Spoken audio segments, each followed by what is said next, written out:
দিব্য আনন্দ চ্যানেলের সকল শ্রোতা বন্ধুদের জানাই সুস্বাগতম। মিথুন রাশি 15ই মার্চ থেকে 14ই এপ্রিল কেমন যাবে আপনাদের একটু জেনে নেওয়া যাক। হেলথ ইজ ওয়েলথ, তাই প্রথমেই জানাবো শরীরের খবর। লগ্নপতি ও চতুর্থপতি বুধ দশমে নিচস্থ থাকবে, সাথে থাকবে রবি ও রাহু। রাহু বুধ গোচরে জড়ত্ব যোগ সৃষ্টি করেছে। এই ধরনের অবস্থার ফলে শরীরের প্রতি বিশেষ দৃষ্টি দিতে হবে আপনাদের। মাথার যন্ত্রণা, পেটের সমস্যা, নিউরো সমস্যা, শারীরিক মানসিক ক্লান্তি ইত্যাদিতে ভুগতে পারেন আপনারা। মাঝে মাঝে ছোটোখাটো কারণেও হঠাৎ ক্রোধী হয়ে উঠতে পারেন আপনারা। ভুল সিদ্ধান্ত নিয়ে নিতে পারেন আবেগের বশে। Be careful.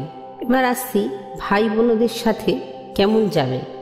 ভাই বোনদের সাথে বা ভাই বোন স্থানীয়দের সাথে সম্পর্কের সমস্যা হতে পারে। প্রয়োজনে ইগোকে দূরে রেখে সম্পর্কের সমস্যার সমাধান করুন। আপনারা আপনাদের মানসিক স্বাস্থ্য ও মায়ের দিকে বিশেষ নজর দিন। বিদ্যার্থীদের জন্য সময় মধ্যম।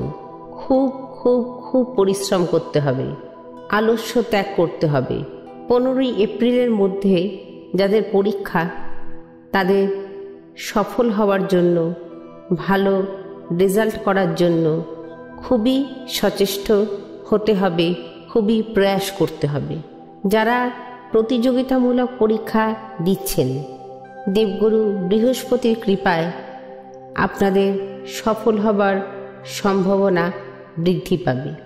যারা প্রেমের বন্ধনে আবদ্ধ আছেন, তাদের মধ্যে কিছুটা মনোমালিন্য বা লড়াই হতে পারে। বাড়িতে কিছু আত্মীয়দের অপছন্দ হলেও আপনাদের বিবাহের কথা এগোবার সম্ভাবনা দেখা যাচ্ছে। দেবগুরু বৃহস্পতি একাদশে অবস্থান, ওনার নবম দৃষ্টি আপনার সপ্তম স্থানে পড়ছে। বিবাহিত জীবনে সুখ শান্তি অবশ্যই বজায় থাকবে। নবম স্থানের অধিপতি শনি নবম স্থানে অবস্থান করছেন, তবে সাথে মঙ্গল ও শুক্র অবস্থান করছেন। ফলস্বরূপ বাধার মধ্যে দিয়ে ভাগ্যের উন্নতি দেখা যাচ্ছে। ব্যবসায় উন্নতি হবে, মোটামুটি ভালো আর্থিক লাভও দেখা যাচ্ছে। আপনাদের কর্মজীবনে ছোট বড় কোনো সমস্যা বা কোনো অযাচিত গোলযোগের সম্মুখীন হতে পারেন। এই সমস্যার সমাধানে কিছু সময় নষ্ট হতে পারে। সব কিছুই ঠান্ডা মাথায় নিয়ন্ত্রণ করার চেষ্টা করুন, দেখবেন পরিস্থিতি আপনার অনুকূল হয়ে উঠছে। দশম স্থানে রবি রাহু বুধের অবস্থানের কিছু পরে শুক্রের অবস্থান আপনাদের কাজে অবশ্যই গতি আনবে। যারা রাজনীতির সাথে যুক্ত, তারা বিশেষ সাফল্য লাভ করবেন।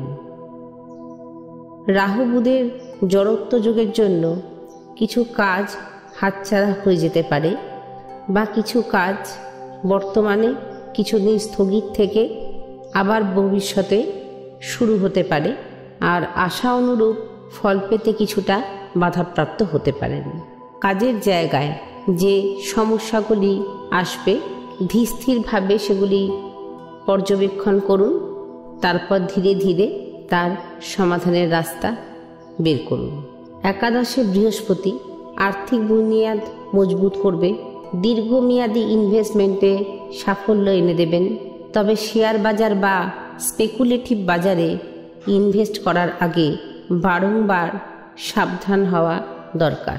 এছাড়া কিছু খরচা বাড়াবে, তবে তার সমান তালে আপনারা রোজগারও করবেন। বিশেষ কথা, মায়ের ও বাবার শরীরের দিকে বিশেষ খেয়াল রাখুন। যেহেতু আপনাদের গোচরে জড়ত্ব যোগ সৃষ্টি হয়েছে, সেই হেতু সিদ্ধান্ত নেওয়ার সময় প্রয়োজনে উপযুক্ত ব্যক্তির পরামর্শ গ্রহণ করুন। বর্তমান সময়ে ঋণাত্মক পরিস্থিতিকে নিয়ন্ত্রণ করার জন্য, নিজেকে ধনাত্মক রাখার জন্য প্রতিদিন সূর্যার্ঘ্য প্রদান করুন, গণেশজির পুজো করুন। যদি খুব অসুবিধা বোধ করেন তাহলে দুর্গা কবচ ধারণ করুন। গুরু ঠাকুর ও ঈশ্বরের অপার কৃপায় আপনাদের জীবন সুখ শান্তি সমৃদ্ধিতে ভরে উঠুক। আপনারা প্রগতির পথে এগিয়ে চলুন। ভালো থাকুন, সুস্থ থাকুন। নমস্কার।